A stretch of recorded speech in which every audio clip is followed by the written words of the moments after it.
భారతదేశంలో ఎన్నో అంతు చిక్కని దేవాలయాలున్నాయి. కానీ వాటన్నింటికంటే ఎన్నో రెట్ల రహస్యాలతో ఉండే దేవాలయం గురించి ఈ రోజు మనం తెలుసుకుందాం. అసలు ఈ ఆలయం పేరే రహస్యానికి మారు పేరుగా మారిపోయింది. ఆ దేవాలయమే చిదంబరం. మీరు చాలాసార్లు విని ఉంటారు కదా, చిదంబర రహస్యం అనే వాడుక మాట. అసలు ఈ చిదంబర రహస్యం అంటే ఏంటి? భారతదేశంలో ఇన్ని వేల దేవాలయాలుండగా విదేశీ శాస్త్రవేత్తలు ఈ దేవాలయం పైన ఎందుకు ఎక్కువగా పరిశోధనలు చేస్తున్నారు? ఈ వీడియోలో తెలుసుకుందాం. హలో ఫ్రెండ్స్, మన ఛానల్ని చూస్తే మా ఉద్దేశం ఏంటో మీకు అర్థమవుతుంది. మా వీడియోలను చూస్తే మా కష్టం కూడా మీకు తెలుస్తుంది. సో మీ నుండి మేము కోరుకునేది ఒక చిన్న లైక్ మాత్రమే. ఇంకా సపోర్ట్ చేసే సమయం ఉంటే ఒక 10 మంది హైందవులకు ఈ వీడియోని షేర్ చేయండి. మీ నుండి మేము కోరుకునేది ఇదే. ఇంక లేట్ ఎందుకు, మన వీడియోలోకి వెళ్ళిపోదాం. తమిళనాడులో చిదంబరం ప్రఖ్యాతిగాంచిన క్షేత్రం. ఇక్కడ పరమశివుడు 3 విధాలుగా దర్శనమిస్తారు. అందులో ఒకటి ఆనంద తాండవం చేస్తున్న నటరాజ స్వరూపం, రెండవది చంద్రమౌళీశ్వర స్ఫటికలింగం రూపం, ఇక మిగిలిన 3వ రూపమే చిదంబర రహస్యం. ఈ రూపంలోనే నిరాకారుడుగా మహాశివుడు కొలవబడుతున్నాడు. ఈ చిదంబరం పంచభూత శివక్షేత్రాలలో ఒకటి. పంచభూతాలంటే మనందరికీ తెలుసు కదా, ఆకాశం, భూమి, వాయువు, అగ్ని, జలం. ఈ పంచభూత లింగాలలో మొదటిదైన ఆకాశ లింగానికి ప్రతీకే ఈ చిదంబరంలో కొలువుదీరిన చిదంబరీశ్వరుడు. రెండవదైన భూస్వరూప లింగానికి ప్రతీకే కాంచీపురంలోని ఏకాంబరేశ్వర దేవాలయం. మూడవది వాయుస్వరూపలింగంగా కొలవబడుతున్న శ్రీకాళహస్తిలోని శ్రీకాళహస్తీశ్వర దేవాలయం. నాలుగవది అగ్నిస్వరూపలింగంగా కొలవబడుతున్న తిరువన్నామలైలోని అన్నమలయ్యర్ దేవాలయం. ఐదవది చివరిది అయిన జలస్వరూపలింగంగా కొలవబడుతున్న తిరుచిరాపల్లి దగ్గరలోని జంబుకేశ్వర దేవాలయం. ఈ 5 దేవాలయాల్లో మీరు ఎన్నింటిని చూశారో కామెంట్ చేయండి. ఇప్పుడు మనం మొదటి చిదంబర రహస్యాన్ని తెలుసుకుందాం. భూమి ఏర్పడడానికి మొదటి కారకాలైన ఆకాశతత్వానికి, వాయుతత్వానికి, భూతత్వానికి ప్రతీకలైన శివయ్య దేవాలయాలు ఒకే సరళ రేఖపై 79.42 డిగ్రీల తూర్పు రేఖాంశంలో ఉండడం ఎలా సాధ్యమో ఇప్పటికీ అంత చిక్కని రహస్యమే. ఎందుకంటే ఈ 3 దేవాలయాలు ఒక చక్రవర్తి కట్టినవి కాదు, ఏకకాలంలో నిర్మించినవి కాదు, మరి ఒకే సరళ రేఖపై ఒకే మార్గం గుండా ఎలా ఉన్నాయి? ఈ శివయ్య మాయ వెనుక ఉన్న రహస్యాన్ని ఇప్పటికీ శోధిస్తూనే ఉన్నారు. మరికొంతమంది భూమిపై ఉన్న అయస్కాంత శక్తులను నియంత్రించేందుకు ఇక్కడ శివలింగాలు స్వయంభుగా వెలిశాయని చెబుతారు. ఇక్కడ శివమూర్తి నటరాజస్వామిగా ప్రఖ్యాతి చెందారు. నాట్య శాస్త్రానికి ప్రతీకగా, ఆ నాట్యంలోనే ఈ కాస్మిక్ సైన్స్ ని వివరించే సైంటిస్టుగా నటరాజస్వామి విగ్రహం ఇక్కడ మనకు కనిపిస్తుంది. విదేశీ సైంటిస్టులు ఈ మహాదేవుణ్ణి ఆధ్యాత్మికంగానే కాదు, ఈ సృష్టి ఆవిర్భావాన్ని వివరించే కాస్మిక్ గాడ్గా భావిస్తారు. సృష్టి ఏర్పడినప్పుడు బగబగ మండే నక్షత్ర గోళాలకు ప్రతీకగా ఆ స్వామి విగ్రహం చుట్టూ ఉండే వలయం అగ్నిగా సూచిస్తూ ఉంటుంది. నటరాజస్వామి డమరకం నుండి ఓంకారం, ఆ శబ్ద శక్తి నుండి ఇతర శక్తులు ఉద్భవించాయని, ఈ స్వామి ఒక కాలితో కాలాన్ని, ఇంకొక కాలితో సృష్టిని నడిపించే శక్తులను బ్యాలెన్స్ చేస్తూ ఉంటారని ఇక్కడ పెద్దలు చెబుతూ ఉంటారు. ఈ నటరాజస్వామి విగ్రహాన్ని మరకతంతో చెక్కారు. ఇది మరో రహస్యం. ఎందుకంటే అసలు మరకతంతో ఒక విగ్రహాన్ని తయారు చేయడం అనేది చాలా కష్టం.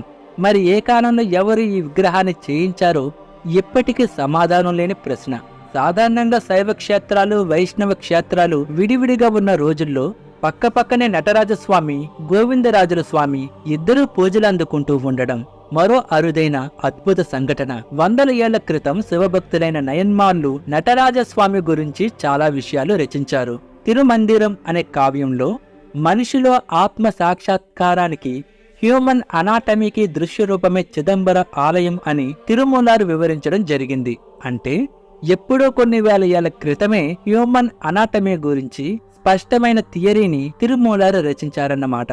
చిత్ మరియు అంబరం అనే ధాతువుల రూపమే చిదంబరం. చిత్ అంటే జ్ఞానం లేదా చైతన్యం, అంబరం అంటే ఆకాశం. అంటే ఆకాశంలో ఉన్న శూన్యతత్వానికి, జ్ఞానానికి సూచికే నటరాజస్వామి అని చెప్పేందుకే ఆ పేరు.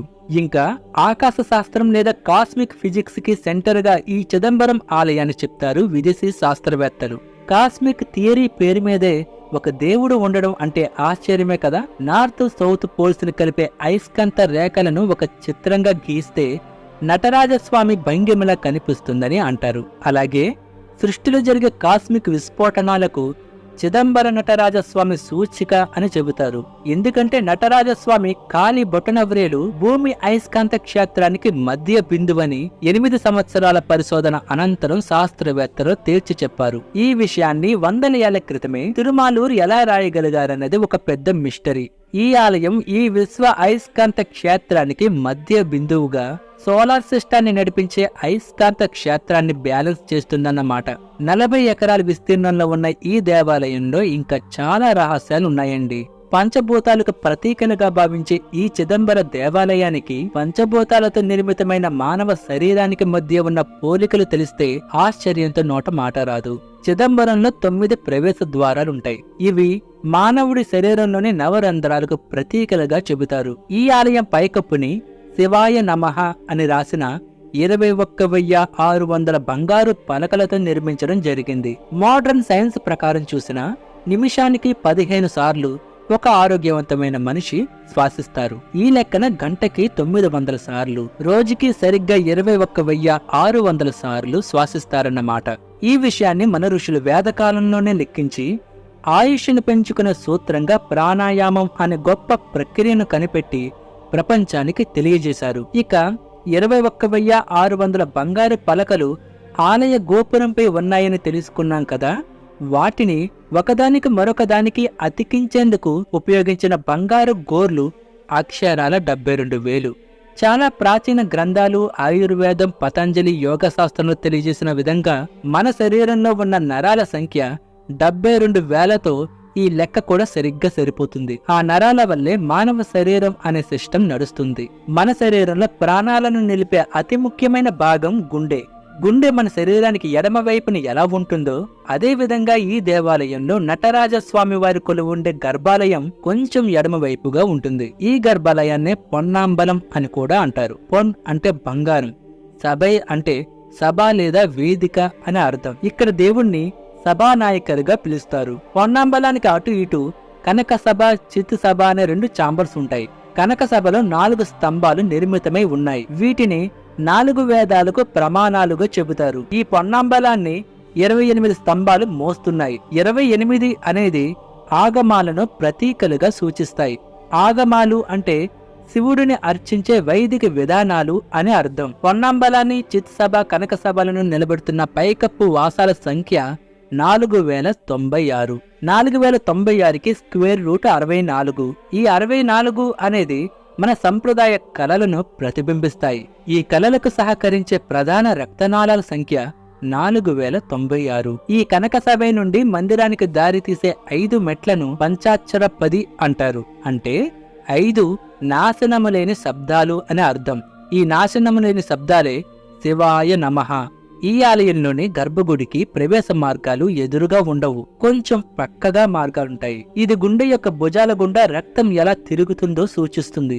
సృష్టి ఎలా ఏర్పడిందో తెలుసుకునేందుకు స్విట్జర్లాండ్ లో సర్న్ అనే ప్రయోగశాల ప్రపంచంలోనే అతిపెద్ద ప్రయోగం చేసింది. సృష్టికి కారణమైన గాడ్ పార్టికల్ ను కనుక్కోవడం ద్వారా ఈ సృష్టి ఏర్పడిన మొదట్లో ఎలాంటి పరిస్థితులు ఉండేవో రీసెర్చ్ చేయడమే ఈ ప్రయోగం లక్ష్యం. ఆ రీసెర్చ్ సెంటర్ ముందు ఆ సైంటిస్టులు ఈ నటరాజస్వామి విగ్రహాన్ని ఉంచారు. నటరాజస్వామి నృత్యం సృష్టి ఏర్పడిన నాటి పరిస్థితులను వివరిస్తుందని ఈ సైంటిస్టులు వివరించడం అద్భుతం. ఈ నటరాజ విగ్రహాన్ని భారతదేశమే సర్న్కి బహుమతిగా ఇచ్చింది. ఎలక్ట్రోమాగ్నెటిక్ ఎనర్జీ వల్ల గ్రహాలు వాటి కక్షల్లో అవి తిరుగుతూ ఉంటాయి. అవి లేకపోతే సృష్టే లేదు. సృష్టి ఏర్పడితేనే జీవం ఉంటుంది. జీవం ఉంటేనే ఆనందం, సంతోషం లాంటి భావోద్వేగాలుంటాయి. అందుకే సృష్టి ఆవిర్భావాల్లో ఏర్పడిన గొప్ప శక్తుల చలనాన్ని వివరించే నటరాజ నృత్యాన్ని ఆనంద తాండవం అంటారు.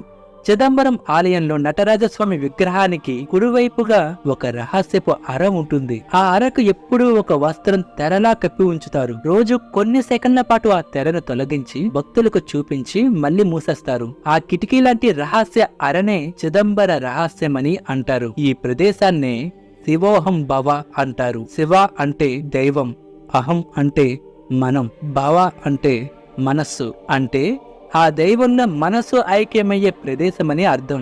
ఏ రూపం లేకుండా అజ్ఞానాన్ని తొలగించుకుంటూ దైవ సాన్నిధ్యాన్ని అనుభూతి చెందడమే ఈ క్షేత్ర ప్రాశస్త్యం. అదే చిదంబర రహస్యం.